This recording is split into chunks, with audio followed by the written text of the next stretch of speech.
Bom dia, boa tarde ou boa noite, a depender do horário que você esteja assistindo esse vídeo. Tudo bem com você? Eu sou o professor Fábio e no vídeo de hoje eu gostaria de abordar brevemente Pappos e os últimos comentaristas gregos. Vamos lá?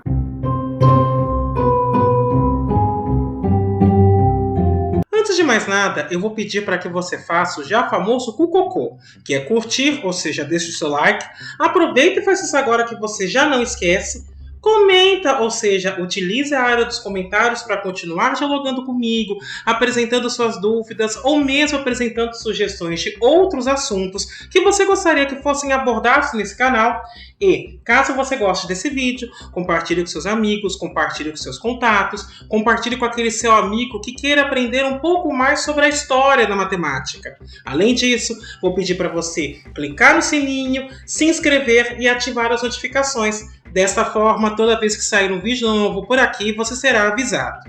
O objetivo desse vídeo, em particular, é falar brevemente a respeito dos trabalhos do matemático grego Pappos e dos últimos comentaristas gregos. Para que nós possamos, então, começar a nossa conversa, é necessário fazer uma contextualização histórica.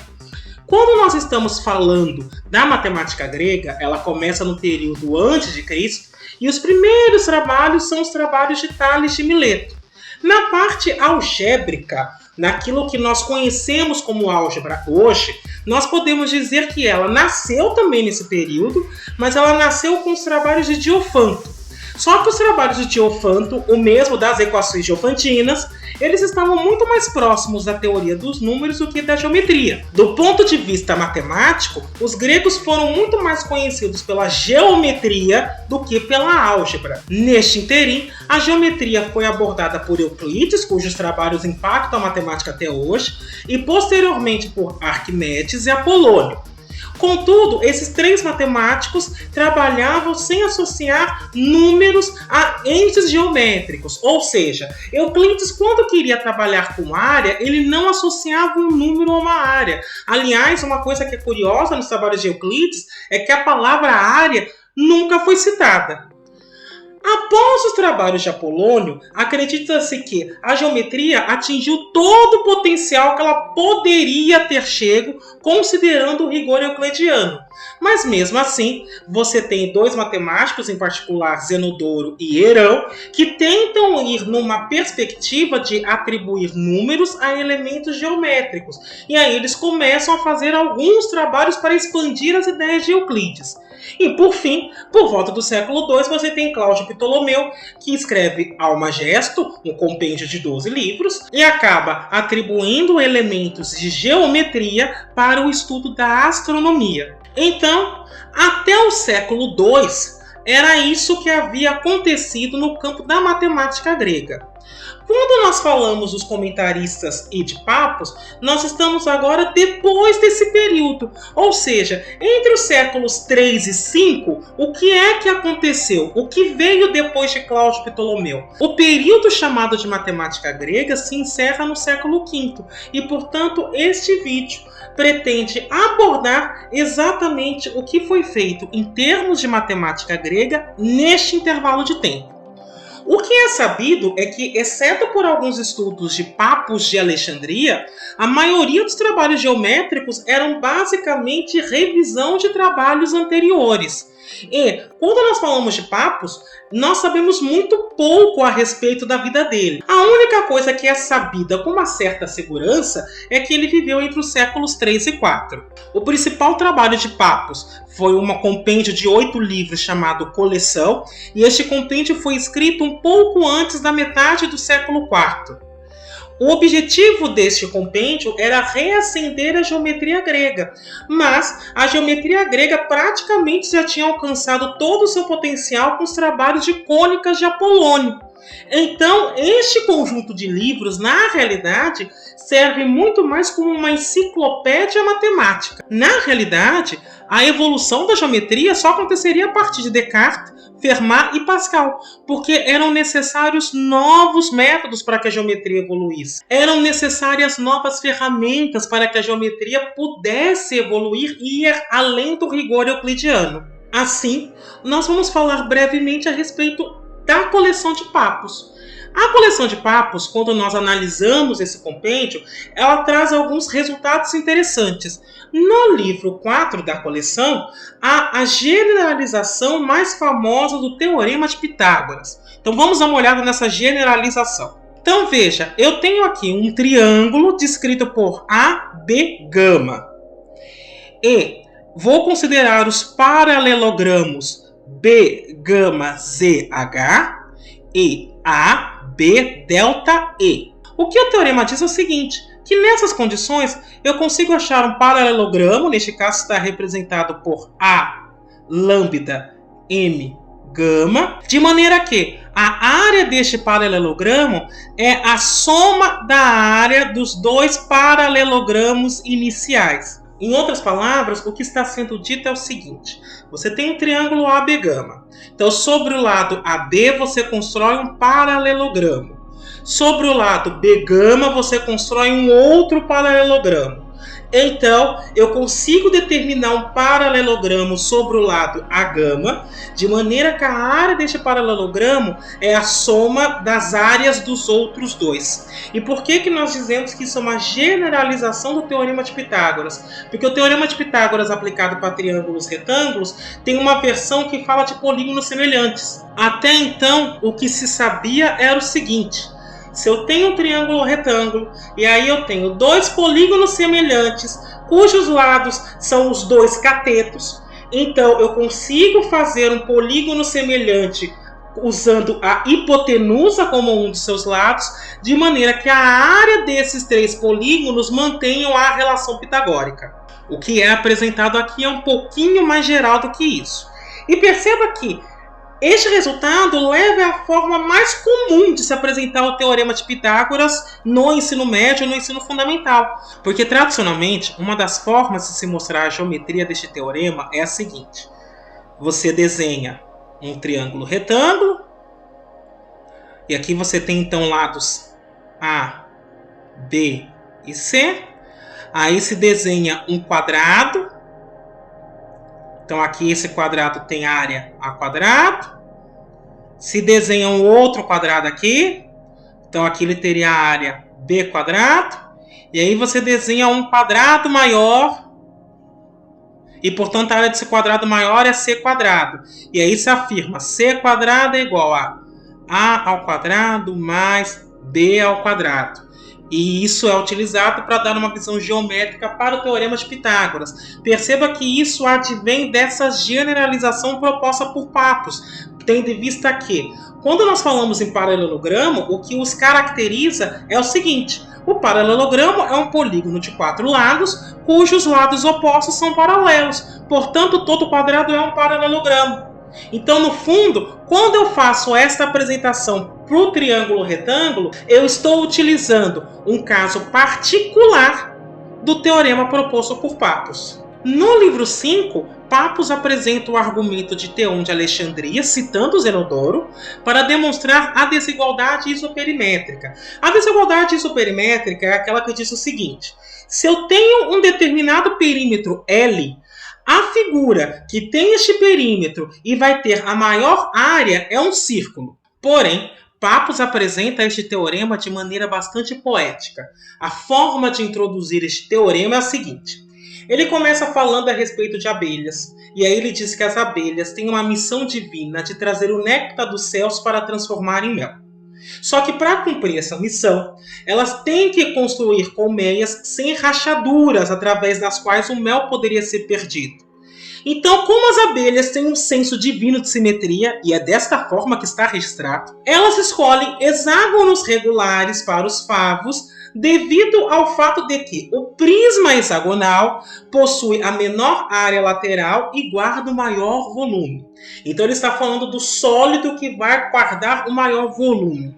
Quando ele transcreve isso para o plano, e aí ele utiliza toda essa introdução para pegar esse resultado e transcrever para o plano, ele apresenta a solução de Zenodoro, porque na hora que ele faz isso, ele acaba introduzindo o problema da desigualdade isoperimétrica. Já no livro 7, Pappus descreve as técnicas mais recentes utilizadas nos estudos geométricos gregos. Ele lista livros com essas técnicas, que é o que ele chama de análise, e cita seus autores, bem como o período histórico em que eles foram escritos. Portanto, é sabido quais são os autores de quais livros gregos em virtude desse trabalho de Pappos. E neste caso, quando ele está utilizando a palavra análise, ele está utilizando em oposição à síntese. E análise aqui é um tipo de pensamento algébrico aplicado na geometria. E esse tipo de pensamento é basicamente algo como: eu conheço o resultado e aí eu quero ver quais são as hipóteses necessárias para chegar até ele. É uma espécie de demonstração inversa. Então eu tenho a minha tese e aí eu quero que isso aconteça. Então o que eu preciso antes de pré-requisito para chegar nesse resultado? Por exemplo, se eu estou pensando nisso no caso numérico, só para mostrar como de fato isso é um pensamento algébrico, no caso numérico eu poderia pensar o seguinte: eu tenho um determinado número. Então, quais propriedades deste número eu deveria dizer para que eu conseguisse identificá-lo? Isso é feito muito na álgebra. Quando você aplica na geometria, você faz aquilo que Pappos chama de análise. Ainda, o livro 7 apresenta uma discussão de problemas de locus, tais como os que Apolônio apresentou. Essa discussão influenciaria os geômetras franceses do século XVII. E a inspiração para que Pappos pensasse nos problemas de locus veio de um livro euclidiano chamado Dados.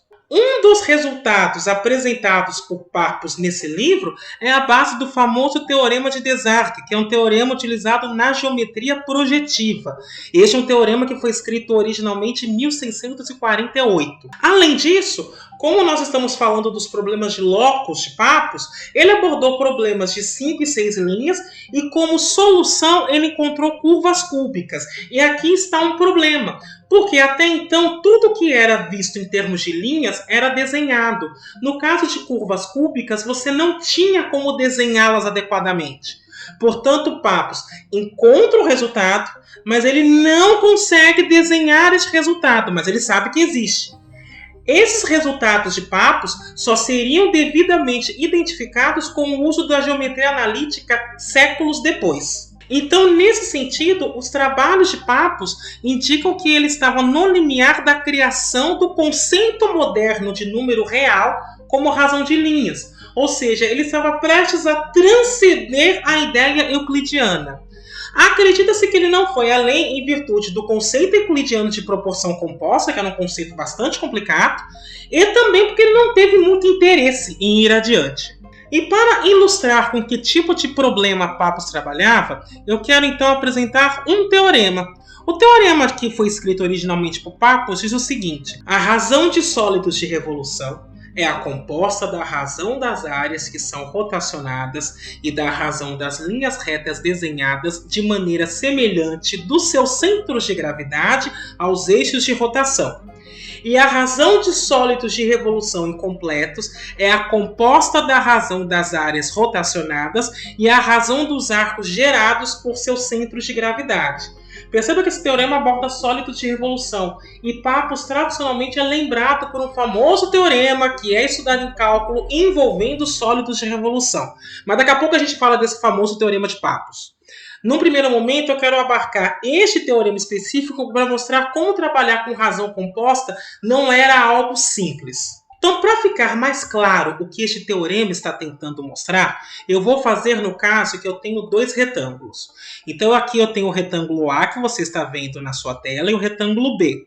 E eu tenho o eixo de rotação, que é um dos lados do retângulo, L e M. Quando eu faço a rotação de A em torno de L, eu gero um sólido que eu vou chamar de X.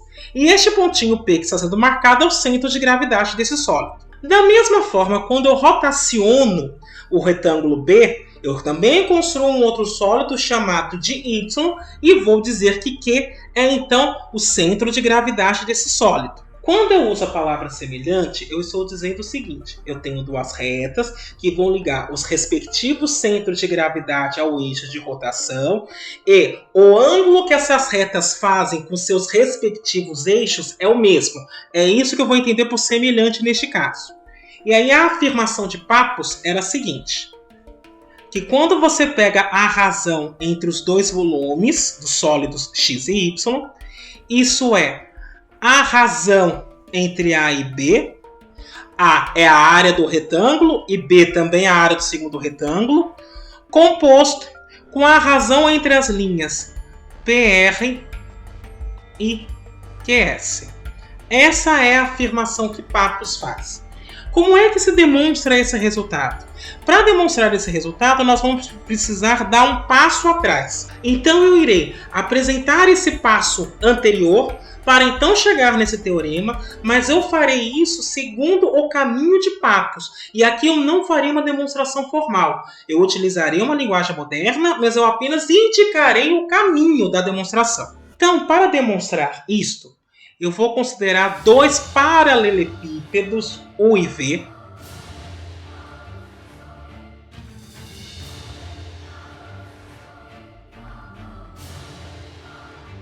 Com bases,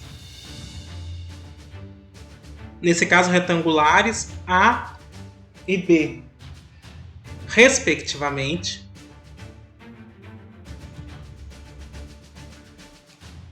E além disso, eu vou supor que as alturas desses paralelepípedos sejam dadas por H e K. Então, no fundo, o que eu quero mostrar nesse primeiro momento, só para registrar o que de fato eu quero mostrar, é que a razão entre esses dois paralelepípedos vai ser a razão entre suas bases, composta com a razão entre suas alturas. Então, primeiro eu vou pegar um caso bem particular disso e fazer somente com paralelepípedos. Bem, qual é o problema de trabalhar assim? Hoje nós faríamos utilizando o produto, porque nós lemos razões como se fossem números. Só que, no caso euclidiano, para mostrar a igualdade entre duas razões, sendo que uma era composta de outra, era um pouco mais delicado. Então, veja. Segundo Euclides,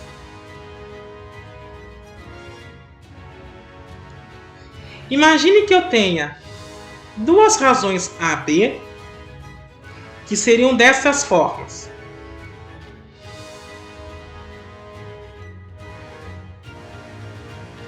Para quantidades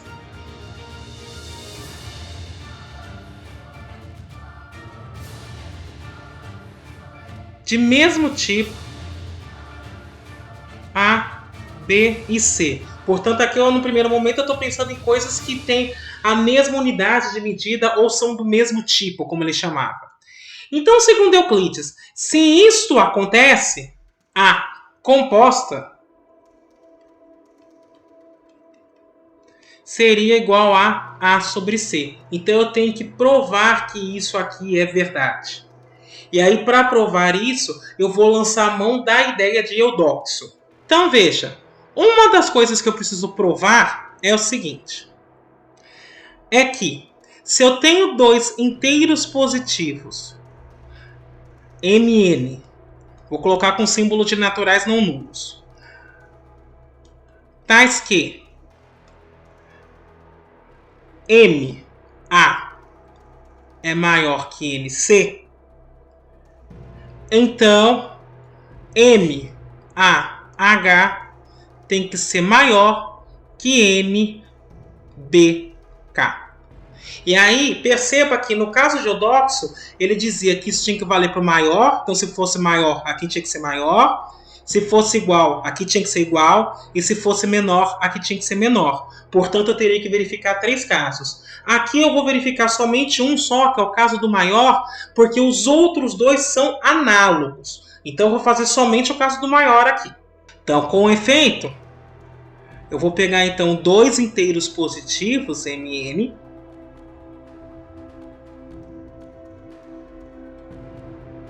tais que Ma seja maior que Nc. Então, o princípio de Arquimedes diz que existe um R que também vai ser um natural não nulo, ou seja, é um inteiro positivo, tal que R vezes MA menos NC é maior que B. Perceba que A, B e C já são quantidades fixas. Como MA é maior que NC, MA menos NC, ou seja, esta parcela por conta própria, é maior que zero. Como R é um natural, no fundo o que eu estou fazendo é o seguinte: MA menos NC. Vou verificar, este número por conta própria já é maior que B? É, então o meu R vai ser 1. Ah, ele não é, então eu vou verificar com 2. 2 vezes ele é maior que B? É, então o meu R é 2. Ah, não é, então eu vou para o próximo. 3 vezes é maior que B? É, então o meu R é 3. E assim por diante. O princípio de Arquimedes me garante que em um determinado momento eu vou encontrar um R que satisfaça isso.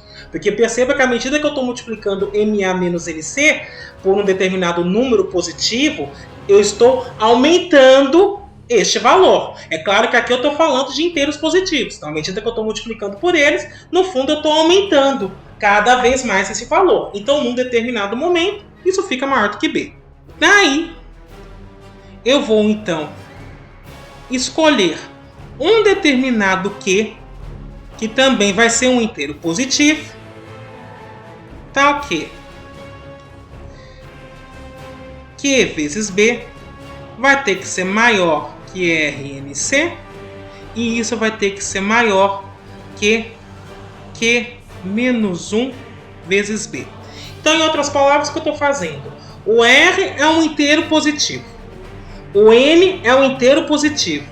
E o B, justamente porque ele está relacionado com uma razão que é positiva, ele também é um número positivo. Então, o que eu faço? Vou pegar os múltiplos de B. Então, perceba, se o RNC for menor do que B, então o meu Q neste caso vai ser 1, porque vai estar entre B e 0. Agora, imagine que o RNC seja maior do que B. Então o meu Q neste caso pode ser 2, porque ele vai estar entre 2B e B.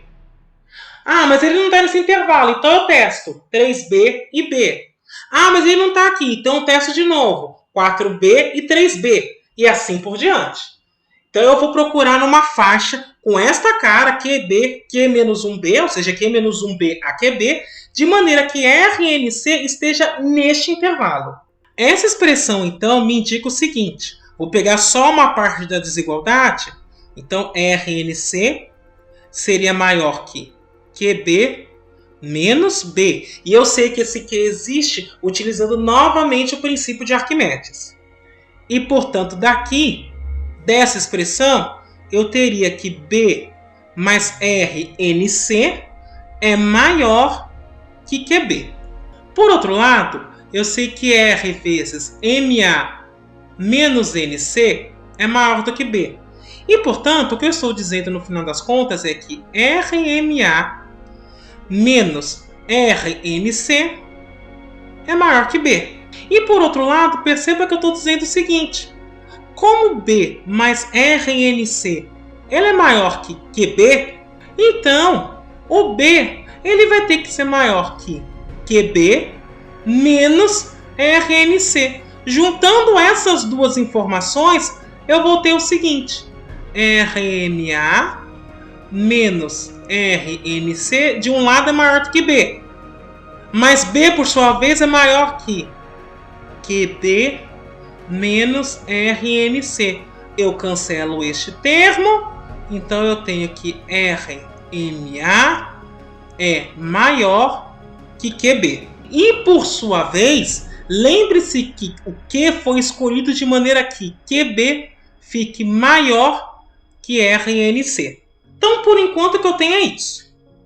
Agora eu vou olhar para as proporções.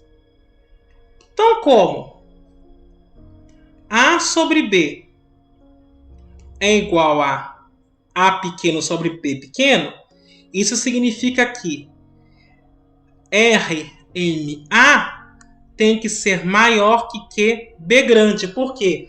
RMA pequeno é maior que QB pequeno. Ainda, a mesma coisa vale quando eu penso entre B e C.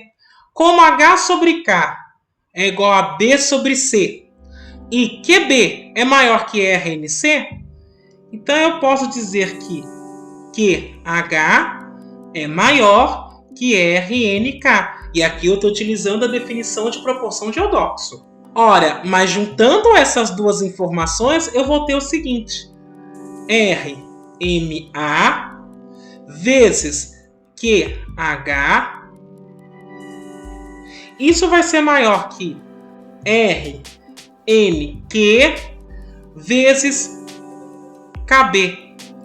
E aí perceba, cancela o R com R, porque é positivo, cancela este Q com este Q, que é positivo, e, portanto, isso me leva à seguinte afirmação.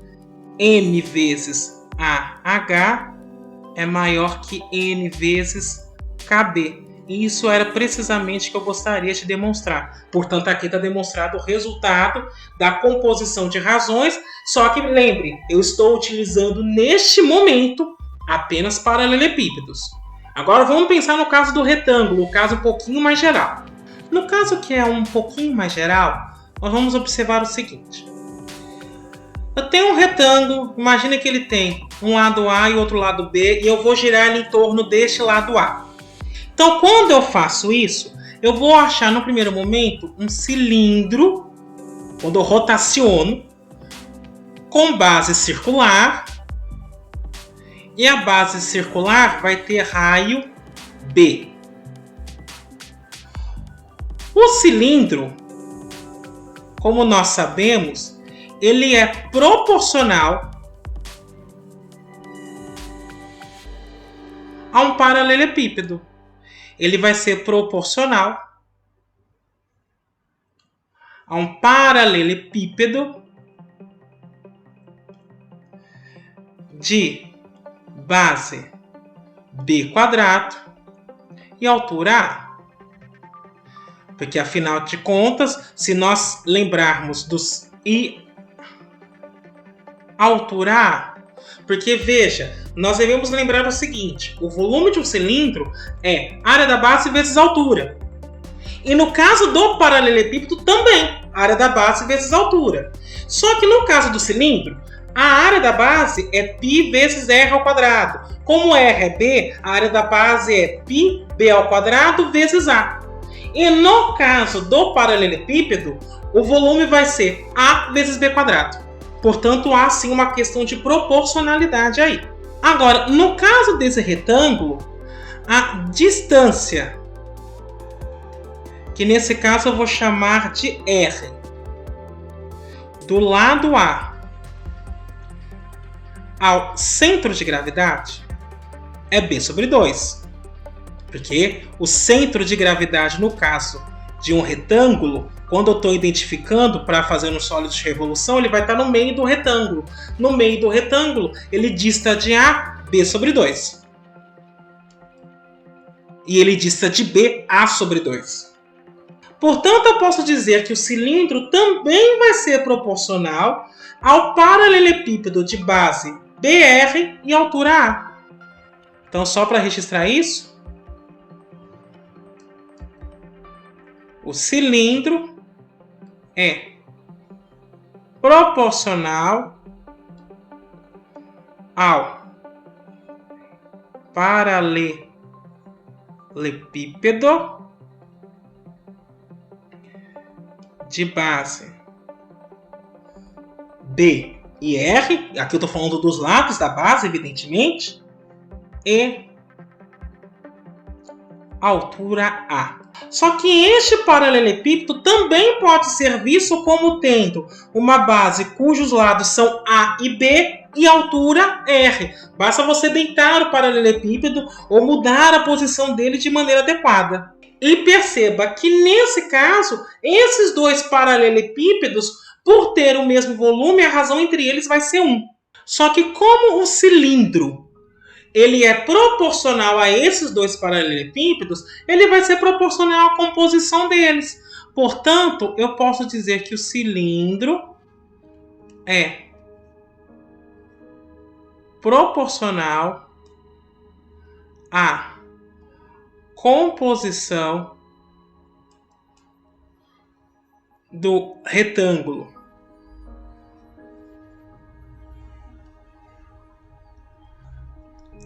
De lados A e B e altura R. Então agora eu vou considerar dois retângulos. Então aqui está o retângulo de lados A1 e B1. E como nós vimos, B1 sobre 2 seria exatamente a distância do centro da gravidade ao lado de tamanho A1. Então eu posso dizer que B1 é 2 vezes R1. Esse R1 então seria a distância do lado ao centro de gravidade do retângulo. E vou considerar ainda um outro retângulo R2 com lados A2 e B2, e de maneira similar, vou escrever aqui, B2 é 2 vezes R2. Então eu vou rotacionar esses dois retângulos e, portanto, eles vão gerar dois cilindros. Nesse momento eu estou na hipótese do teorema original de Pappus, aplicado somente a retângulos. Então o que eu sei é que as razões entre esses dois cilindros, que seriam os sólidos em questão, vai ser proporcional à composição da razão entre as áreas, que seriam os retângulos, A1 e B1, A2 e B2, e suas respectivas alturas R1 e R2. Mas R1 e R2, quando eu falo altura, perceba que na realidade ele é proporcional à altura, por isso que eu mantenho aqui a proporção e posso escrever como uma composta de razão. Isto é precisamente o que eu queria demonstrar do teorema de Pappus aplicado a dois retângulos. Nós podemos, inclusive, adaptar esse resultado se o retângulo rotacionar ao redor de uma reta paralela a um dos lados. E podemos estender, e isso não farei aqui, mas podemos estender isso para sólidos quaisquer. Então perceba que você trabalhar com razão composta não era algo tão simples assim. Então provavelmente essa é uma das razões pelas quais Pappus parou neste limite. Ou seja, o limite da definição de razão composta. O teorema de Pappus, na prática, apresenta o cálculo de um volume de um sólido de revolução gerado por uma região plana. Então, basicamente, o que seria este volume? Eu vou considerar a área que está gerando o sólido, então eu vou considerar a área da região, e vou multiplicar, no final das contas, pela circunferência coplanar ao centroide. Centroide é aquilo que nós chamamos atualmente de centro geométrico. Então, eu determino o centro geométrico da região que será rotacionada, aí eu rotaciono a região, e o sólido gerado através desta revolução, ele tem um volume calculado da seguinte forma: 2πr, onde este R é o raio do círculo coplanar ao centroide, vezes a área da região que foi rotacionada. Precisamente o teorema de Pappus mostra isso. Só que Pappus não faz essa afirmação na coleção. Quem acaba fazendo a afirmação que se calcula o volume do sólido de revolução desta forma é um padre jesuíta, astrônomo e matemático suíço, Paul Gourdin. E ele publicou esse resultado entre 1635 e 1640, lá no século XVII. Aparentemente, Gourdin nunca havia lido os trabalhos de Pappus, e parece que ele fez a mesma descoberta que Pappus havia feito, só que de maneira independente. O grande problema é que Gourdin apresenta uma prova para esse teorema que está absolutamente incorreta. E quem de fato demonstra esse teorema pela primeira vez nos moldes formais como conhecemos é Bonaventura Cavalieri, o mesmo do princípio de Cavalieri. E aqui eu vou abrir um parênteses porque há uma curiosidade.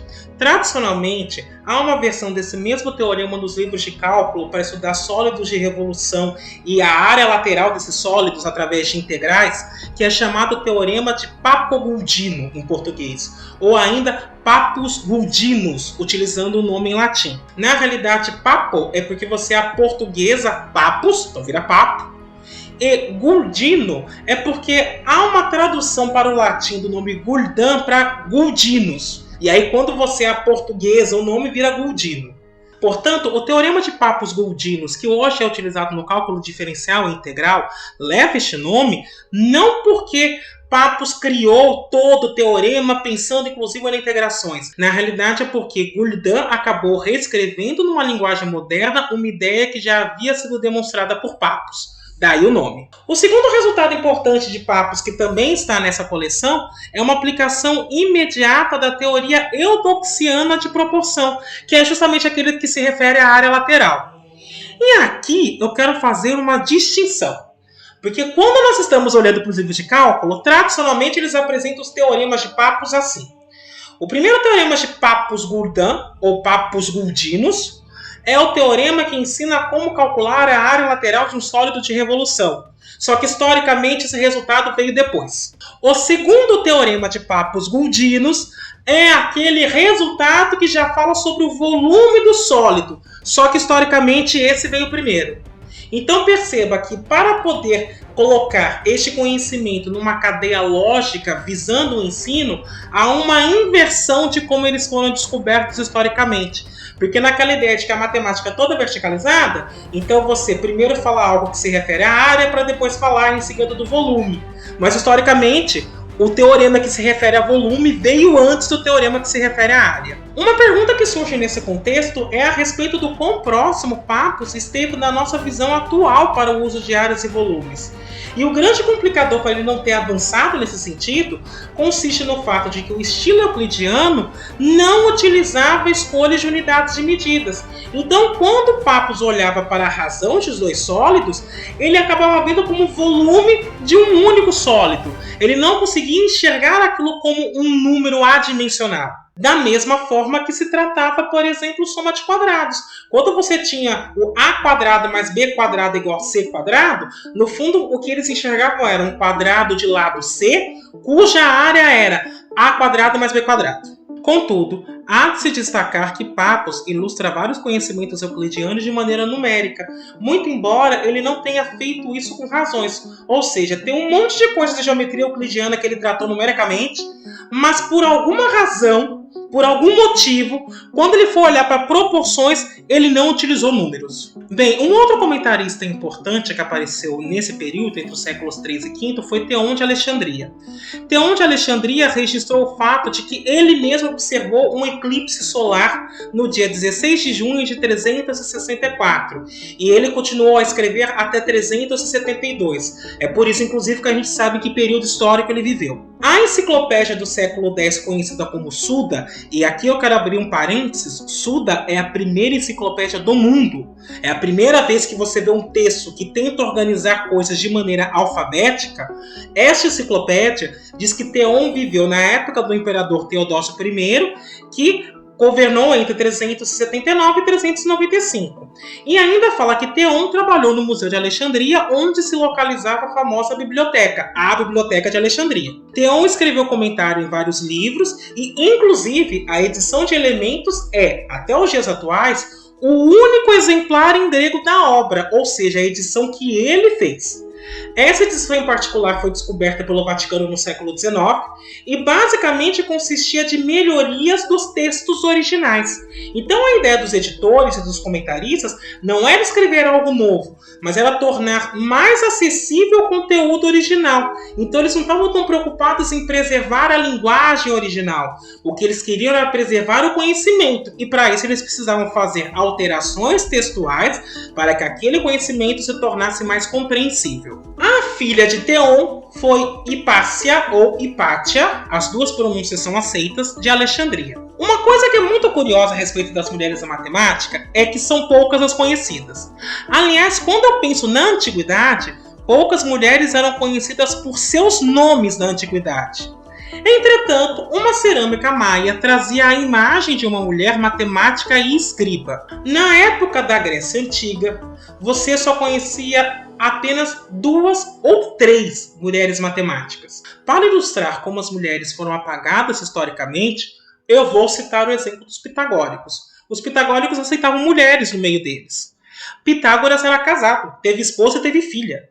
Então é possível que a filha e a esposa de Pitágoras fizeram pesquisas matemáticas, só que não tem registro nenhum delas.